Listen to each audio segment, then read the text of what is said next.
ये ऐसा रिश्ता है माँ का कि दुनिया के रिश्तों में स्वार्थ हो सकता है, लेकिन माँ का रिश्ता निस्वार्थ होता है। कोई भी माँ अपने बेटे को कभी ये नहीं चाहती कि ये दुखी रहे और मुझे सुख मिले। आपने पति पत्नी को अलग होते हुए देखा होगा, अलग हो जाते हैं, लेकिन माँ अपनी तरफ से कितनी गरीब नहीं होए कभी बेटे को अलग करना नहीं चाहती है। गरीब से गरीब माताएं भी अपनी बेटी बेटाओं को जन कैसे पाल ले जाती हैं, घास खोद के, मेहनत करके, मजदूरी करके, भीख मांग करके भी 4-4, 6-6 बच्चों को अकेली माँ पाल ले जाती है। उसे कभी वजन नहीं लगता है कि बोझ है मेरे ऊपर, लेकिन दुख तब लगता है जब वे 4-6 बड़े हो जाते हैं और एक ही माँ का बंटवारा कर देते हैं कि 1 महीना तेरे यहाँ, 1 महीना मेरे यहाँ, 1 महीना तीसरे वारे के यहाँ, तो बड़ा दुख होता है। माँ बाप दोनों मिलकर के 10-10 बच्चों को पाल देते हैं, लेकिन माँ बाप 2 पेट वाले हैं, उनके कोई शौक भी नहीं है, कोई खर्चे भी नहीं है। वो उनकी तो कोई पढ़ाई लिखाई का भी खर्चा नहीं है, कपड़ों का भी बहुत खर्चा नहीं है। एक ही कपड़ा में 1 साल काट देते हैं। पहरवे के कपड़ा अलग रखेंगे रोज के और आवे जावे के अलग रखेंगे, सालों काट देते हैं। लेकिन ऐसे माँ बाप भी वजन बन जाए औलाद पर, और उन माँ बाप को औलाद वजन माने, वह औलाद तो साहब औलाद कहने के लायक नहीं है। औलाद तो वो है कि जितने माँ बाप ने जो कष्ट झेले थे उन कष्टों को समझे, उन्हें जाने, और जब लायक है जाए तो बातें दुगने सुख अपने माँ बाप को देवे की कोशिश करे। औलाद वो है प्रणाम करने के योग्य, सराहना करने के योग्य। ये बहुत सी जो बच्चियां हैं ना, शादी होकर के आती हैं, कोशिश करती हैं कि जल्दी से जल्दी अलग हो जाएं, न्यारे हो जाएं। लेकिन मैं एक बात बताऊं, उन बच्चियों से एक बात कहना चाहता हूं। तुम्हारे घर में तुम्हारी भाभी आई है मायके में, और वो तुम्हारे भैया को तुम्हारी माँ से अलग कर रही है, तुमको दुख होता है कि नहीं होता? यदि भैया भाभी अलग हो जाए तुम्हारी माँ से और माँ अकेली पड़ जाए, तो तुम्हें ससुराल में भी दुख होता है। काश माँ मेरे हिस्से में होती तो मैं माँ की सेवा करती। ऐसा होता है ना। और बेटी ये चाहती है कि माँ मेरे हिस्से में होती। लेकिन एक बात बताऊं, ये परमात्मा का बड़ा विचित्र न्याय है। तुम जहां आई हो वहां सेवा करके देखो, इसका बदला परमात्मा तुम्हें वहां देगा जहां होना चाहिए।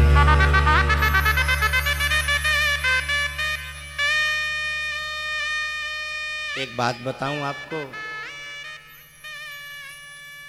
किसी व्यक्ति पर कोई हत्या हो जाए, भगवान क्षमा कर देता है।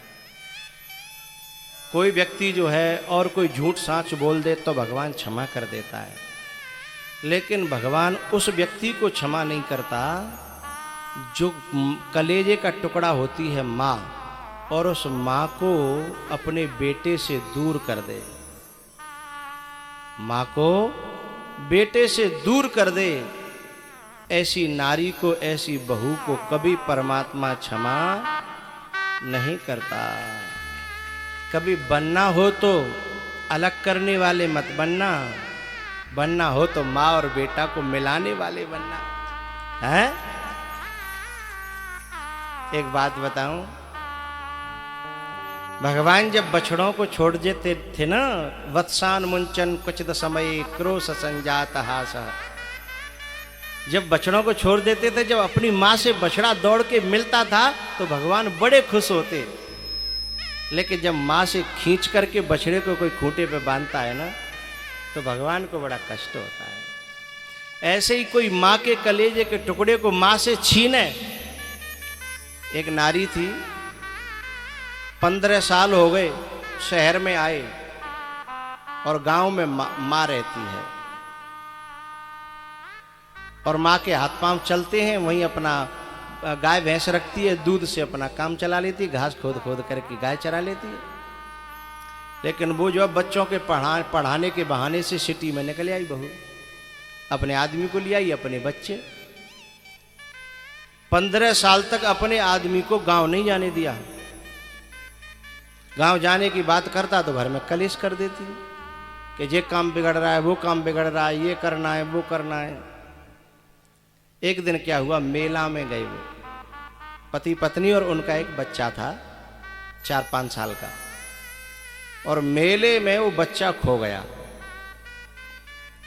अब माँ का हाल रो रो करके बहुत बुरा, बेहोश हो जाए, गिर पड़े। 2.5 घंटे तक जो है उसने सभी मायकों पे बुलवाया। 2.5 घंटे तक पागल सी हो गई माँ। 2.5 घंटे बाद जब उसका बच्चा मिला ना, तो लिपट करके रो करके, समझ लो ऐसा लगा कि वो एक बार मर के दोबारा जी गई हो। वहां पे एक संत आया। उस संत ने कहा, बेटा तेरे से तेरा बच्चा 2.5 घंटे के लिए दूर हो गया था, तेरी क्या हालत हुई? बोले, मरी नहीं, सब कर्म हो गए, बस में मर नहीं पाई, नहीं सब कर्म हो गए। तेरे को अपने बच्चे से इतना प्यार है ना, तो मुझे एक बात बता कि तेरा जो पति है अपनी माँ से कितने दिन से नहीं मिला है? एक संत कह रहे हैं। बोले, बाबा 15 साल हो गए। बोले, तेरी 2.5 घंटा में ये हालत हो गई है, तो जाकी 15 साल में जाकी माँ की क्या हालत रह रही होगी। उसकी बद्दुआ थी जो तेरा बच्चा खोया। अभी भी सीख ले। तुरंत उस नारी ने कहा, बाबा मेरी आंखें खुल गई, मैं आज ही जाऊंगी गांव, या तो माताजी को अपने साथ लेकर के आऊंगी या फिर वहीं माताजी के साथ गांव में रहूंगी मिलजुल करके। अब मैं किसी के बच्चे को कुछ दूर करना नहीं चाहती। जो ठोकर खा के संभल जाए उसे इंसान कहते हैं? ठोकर खा के संभल जाए, वो संभल गई और तुरंत जो है अपने आदमी से कहा कि अब घर नहीं चलेंगे। बोले, तो अब गांव चलेंगे। तो उसके आदमी ने कहा, गांव? 15 साल से तू जाने नहीं देती थी। बोले, नहीं, एक बाबा मेरी आंख खोल गए, मुझे बहुत बड़ा झटका लगा है, मैं मरी नहीं, मेरे सारे कर्म हो गए। अभी चलो सीधे माँ के पास चलेंगे। और पता है, जब वो बेटा बहू और नाती जब गांव गए और डोकरी को कऊ ने बताई कि तेरे बहू बेटा और नाती आ रहे हैं, हा, माँ का खुशी का ठिकाना न रहा। नाती को गोद में उठा के चूमने लगी, बेटा को गले से लगाया और अपनी बहू को गले से चिपका करके बोली, जुग जुग जियो, जुग जुग जियो।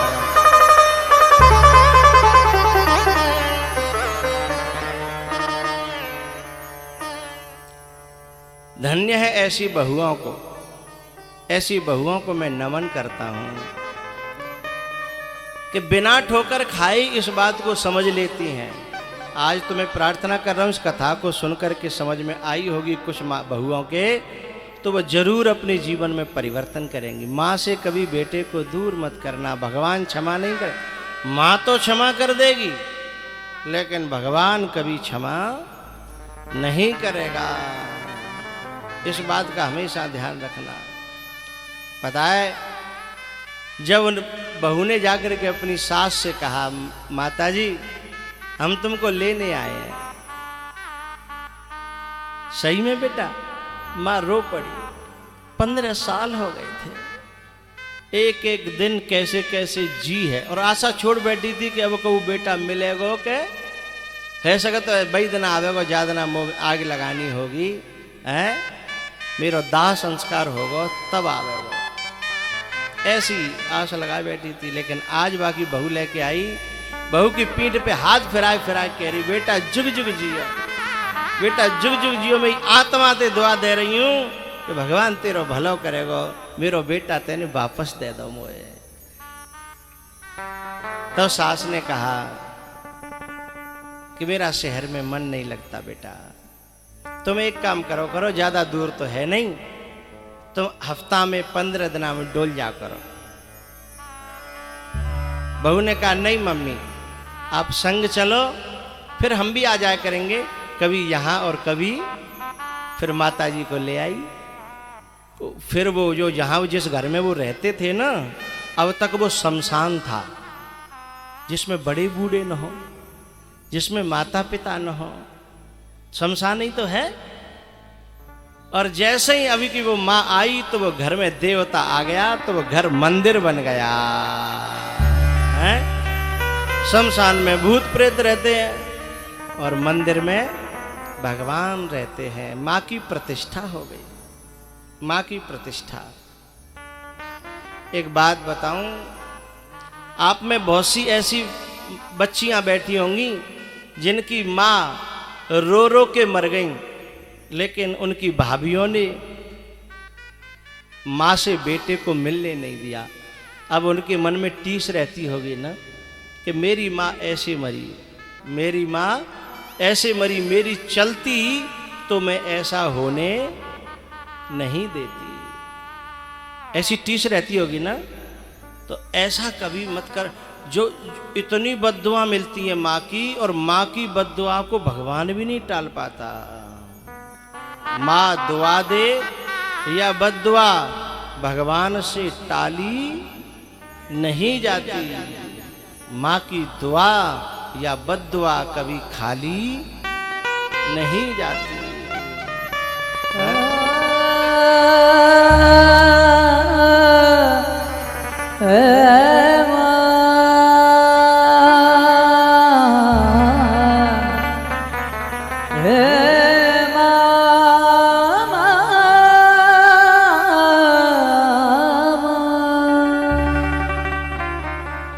माँ का दिल ना दुखा,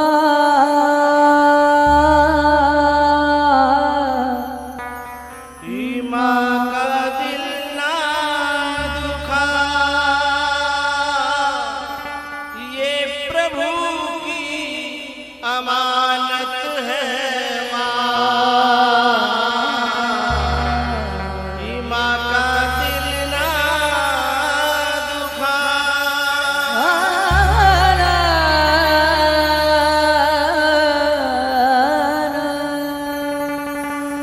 एक बात बताऊं, आपने बहुत देवता पूजे होंगे, बहुत चामुंड मैया, चामुंडा मैया, शीतला मैया, जन कौन कौन सी वैष्णो देवी मैया पूजी होगी। पता नहीं आशीर्वाद मिला होगा कि नहीं मिला होगा। लेकिन अपने घर की मैया को चाहे कितनी नाराज है गई हो, कितनी दुखी हो तुमसे, लेकिन जब तुम जाके पाँव छीलेगे ना, सब नाराजगी दूर है जाएगी और पीठ पे हाथ फिरावी, कोई बात ना है, मेरो ही तो है, कोई बात ना है। तुम लाख बुरे हो, परमात्मा तो फिर भी कर्मों का दंड देगा। लेकिन माँ कहती है, यदि माँ के हाथ में अपने बच्चे की तकदीर लिखने का भगवान परमिशन दे देना, तो शायद हर इंसान की तकदीर इतनी ऊंची होगी, इतनी अच्छी होगी कि शायद ही कोई दुनिया में दुखी रहे। एक बात और कहनी है मुझे, जो माँ की कदर नहीं समझते हैं ना, वो एक बार उनसे मिल लेना जिनकी माँ इस दुनिया में नहीं है। जिनकी माँ इस दुनिया में नहीं है, जिनकी माँ दुनिया को छोड़ करके चली गई है, उनके पास 2 मिनट बैठ के पूछना कि माँ क्या होती है, तो समझ में आ जाएगा कि माँ की कदर क्या होती है। क्योंकि माँ ऑक्सीजन की तरह है, माँ जल की तरह है, माँ धूप की तरह है। जो ये भरपूर मिलते हैं तो इनकी कोई कीमत नहीं समझते हम। लेकिन यदि 4 दिन न मिले ना, पानी 2 दिन न मिले, तो ऑक्सीजन तो 10 मिनट न मिले, हैं, तो पता चल जाता है, हैं?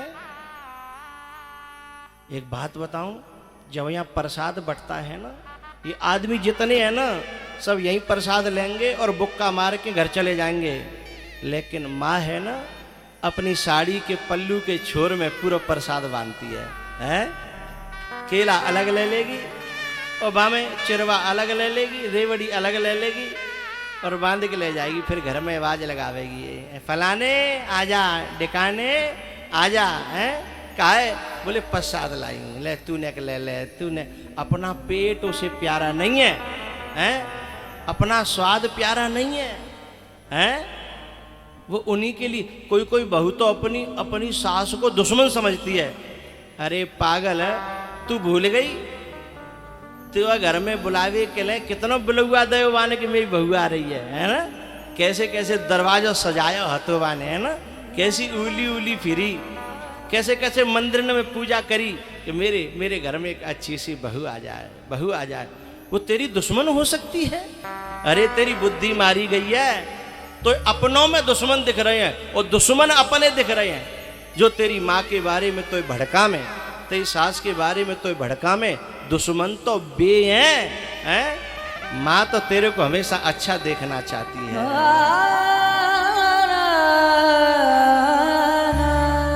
माँ का दिल ना दुखा, ये प्रभु की अमानत है। माँ का दिल ना दुखा,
माँ का दिल ना दुखा।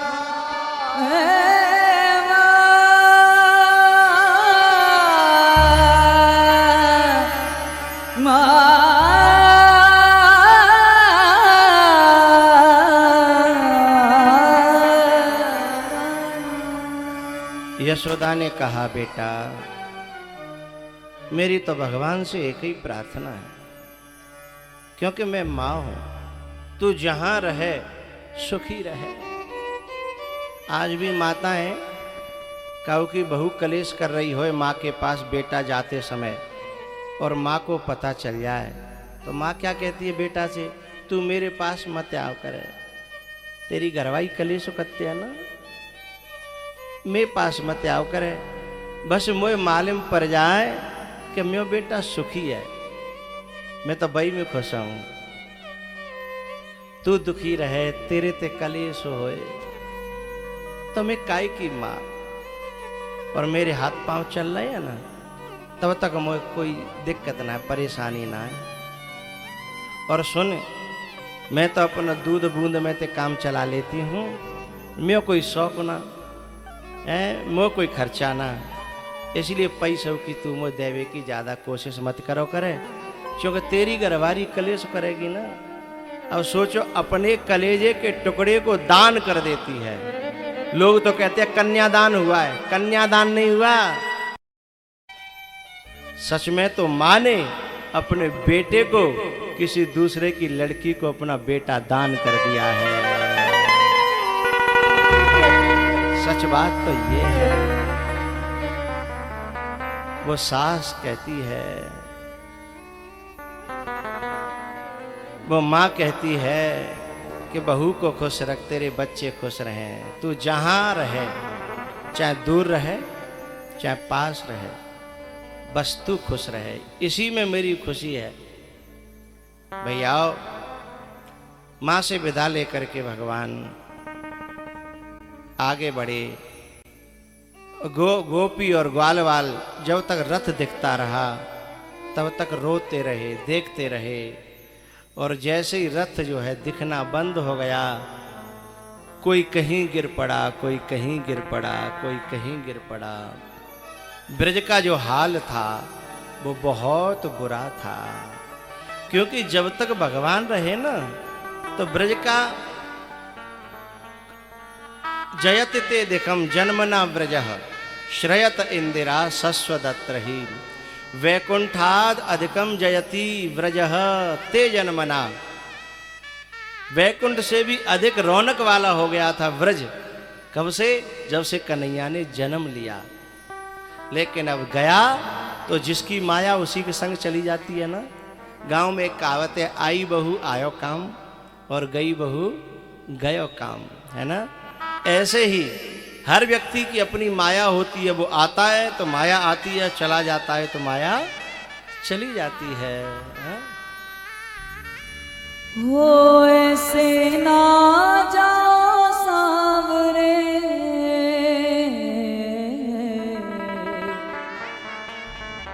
ऐसे ना जाओ सांवरे, मुंह हमसे मोड़ कर हम जी नहीं पाएंगे तेरा संग छोड़कर, जी नहीं पाएंगे तेरा संग छोड़कर।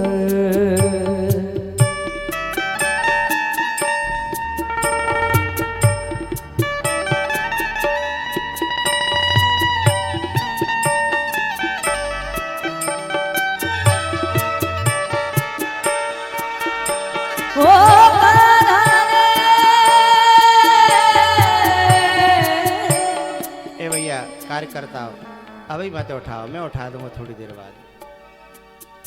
ऐसे ना जाओ सांवरे, ऐसे ना जाओ सांवरे, मुंह हमसे मोड़ कर हम जी नहीं पाएंगे तेरा संग छोड़ कर।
चुराएगा, मटकी हमारी फोड़ के हमको सताएगा।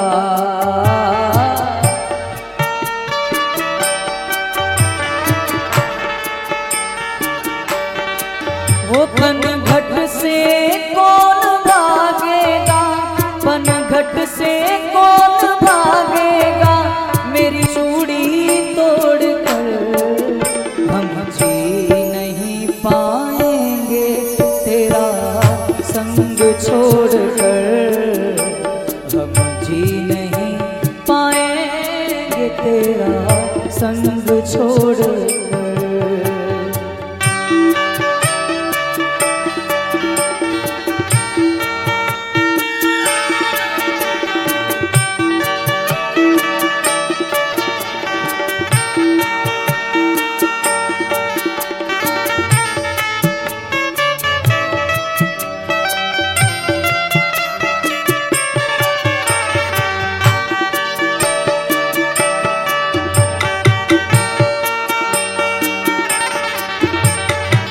रह रह के पल वो आपके हमको रुलाएंगे,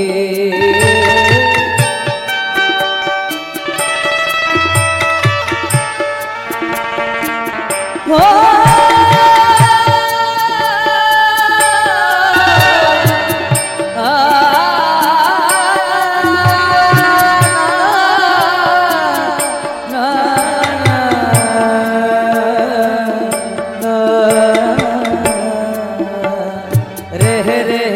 पल वो आपके हमको रुलाएंगे, पनघट निधि बन यमुना हमको नभाएंगे।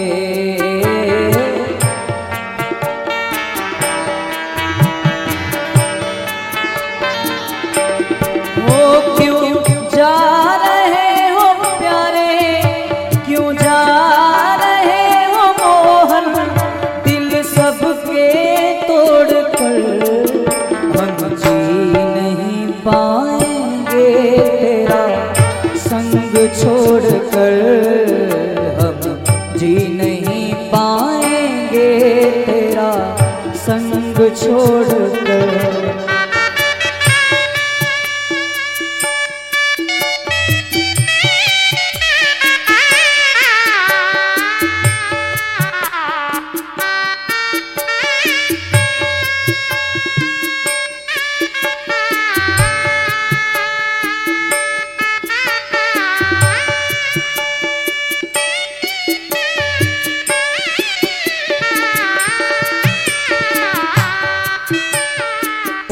जाने वाले हमको इतना तो दे बता,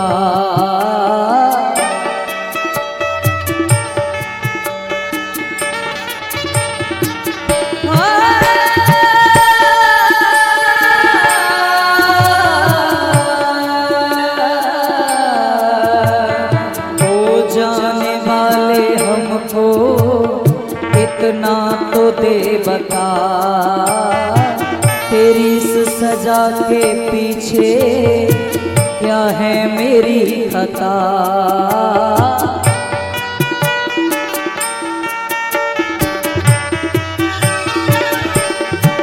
वो क्यों तोड़ते हो मोहन, क्यों तोड़ते हो मोहन, हम सबको जोड़ कर हम जी नहीं पाएंगे तेरा संग छोड़ कर, हम जी नहीं पाएंगे तेरा संग छोड़ कर। ऐसे ना जाओ सावरे हो ऐसे ना जाओ सावरे, मुँह हमसे मोड़ कर हम जी नहीं पाएंगे तेरा संग छोड़ कर, हम जी नहीं पाएंगे तेरा संग छोड़ कर।